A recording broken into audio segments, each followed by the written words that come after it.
Hi అండి, అందరూ బాగున్నారా? Welcome to my channel unlimited by KJ Madasani. ఈరోజు నేను మీకు వంకాయ బంగాళదుంప కాంబినేషన్లో కర్రీ చూపించబోతున్నానండి. టమాటా తోటి చాలా బాగుంటుంది. ఈ కాంబినేషన్ కొంతమంది ఇష్టపడరండి, కానీ మీరు ట్రై చేసి నేను చెప్పిన విధంగా చేస్తే చాలా నచ్చుతుంది. ముందుగా ప్రాసెస్లోకి వెళ్దాము. బాణలీలో ఆయిల్ వేసి ఆవాలు, జీలకర్ర, ఉల్లిపాయలు, పచ్చిమిర్చి, కరివేపాకు వేసి మనము తరిగి పెట్టుకున్న బంగాళదుంప ముక్కలను వేసుకుందామండి. ఈ బంగాళదుంప ముక్కలను కొద్దిగా ఆయిల్లో ఫ్రై చేద్దామండి. ఫ్రై చేసిన తర్వాత మనము మిగిలిన ప్రాసెస్ చూద్దాము. కొద్దిసేపు ఉడికించుకుందాము.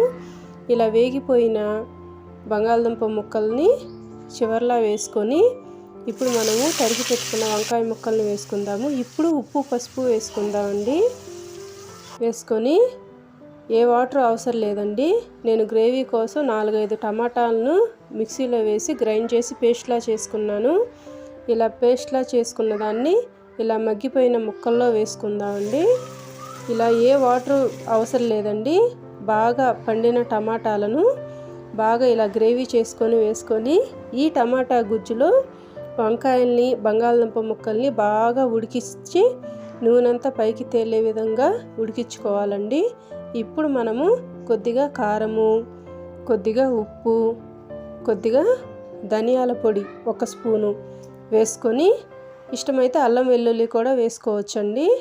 నేను ధనియాల పొడి మాత్రమే వేసుకుంటున్నాను. ఇలా ఎంతో సింపుల్గా ఉండే కర్రీని మీరు ట్రై చేయండి. గ్రేవీ అంతా దగ్గర పడే వరకు ఇలా ఉంచి మనము దించేసుకోవడమే. చాలా బాగుంటుంది. మీరు ఒకసారి ట్రై చేసి ఈ రెసిపీ మీకు ఎలా వచ్చిందో నాకు కామెంట్ సెక్షన్లో కామెంట్ చేయండి. నా ఛానల్ని ఇంకా సబ్స్క్రైబ్ చేయని వాళ్ళు ఉంటే సబ్స్క్రైబ్ చేయండి.